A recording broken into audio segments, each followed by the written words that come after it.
Yes, good morning people. What a beautiful day. It's always a beautiful day wherever I am. Now let me tell you something, yeah. I just realized something in my life. I've just been reading parts of a book that I've had for a while called No More Mr. Nice Guy. A Proven Plan for Getting What You Want in Love, Sex and Life by Dr. Robert A. Glover.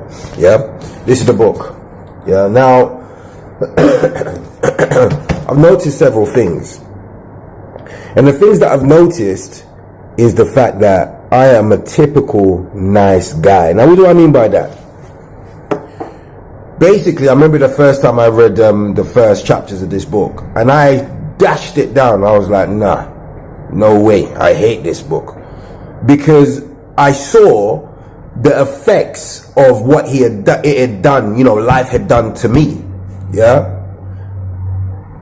Having a mother that's, continuously there, and a father that wasn't always there, that wasn't always there for me. He was there.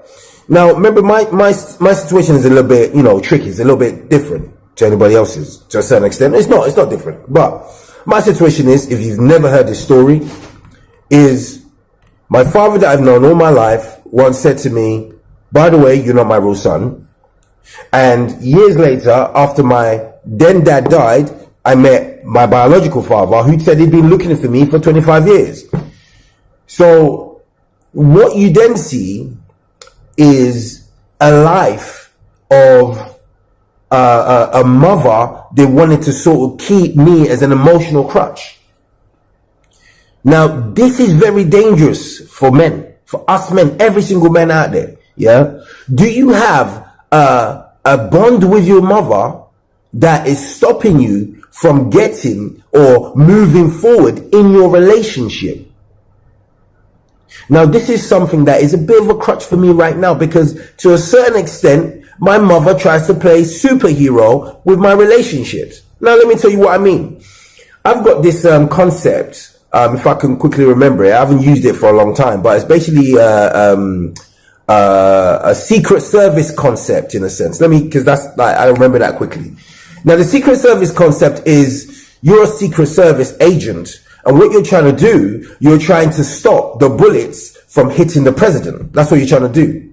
So my mother has this secret service hero concept, because every single advances, or when she sees that my love life, emotional life is moving forward, she steps in front of it like, no, tries to catch the bullets. Yeah. Now, this is unreal, and this is so unhealthy. Yeah. And it's important that us men should realize that, because since after the Second World War, as men, we've been told that,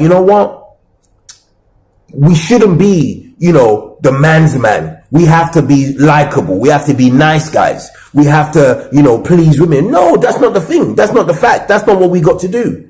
We have to please ourselves as men before women are attracted to us and attracted to that male figure, that strong, provider. It is very important that we do this. Yeah. So men, when you go, when you guys gather, to watch football together, you got like a kickboxing class together, or martial art class together, like myself, whatnot. It gives that bond, yeah, for you guys together as men, yeah. Now, I think it was Genghis Khan. They used to do this. I watched a Genghis Khan movie, yeah, and basically what they did was, it was like a whole load of young men. They were like 13 at the time, in a village, and Genghis Khan and his band of his army, band of men, whatnot, were sort of out, conquering whatever city or town or wherever that they were conquering. Now, for the role of initiation, what they did was, they would ride into their own village and pretend that they were kidnapping all the young boys in the village.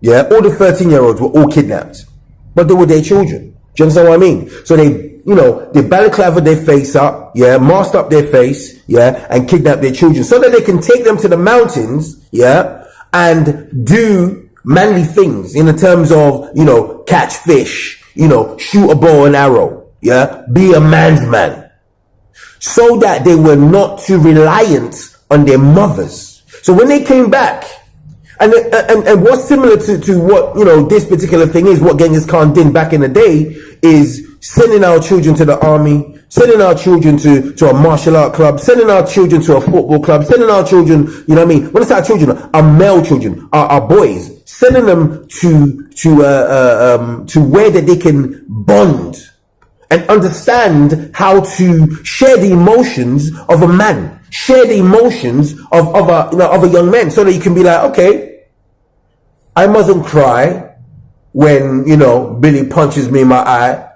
I should punch Billy back. No, don't do that. But what I'm saying is, it's not a case of you're gonna bawl when you get a punch in your eye. Yeah, you're gonna, like, the masculinity in you is gonna want to fight back. This is what you should do. Yeah. So, like, society out there, if you are listening to me, be careful to what we're doing to our young men right now. Because right now, we're literally telling our young men that, like, I don't want you to be like your father. Yeah, I want you to be placid, and I want you to be a doormat that you could be, you know, you be tread on. Don't get me wrong. I'm not saying you shouldn't be romantic to your woman, but just don't be a walkover. That is the most important thing. Don't be a walkover. It's so important. Listen, it's a different one for me today. Yeah. I'm feeling very, very charged, and I'm feeling like very, you know, emotionally capable, yeah, to have this beautiful direction I have in my life. And I'm just happy. It's a different thing. You can tell by the passion, by the way I'm speaking. It's a different kind of energy. So 7 minutes. Have a great day.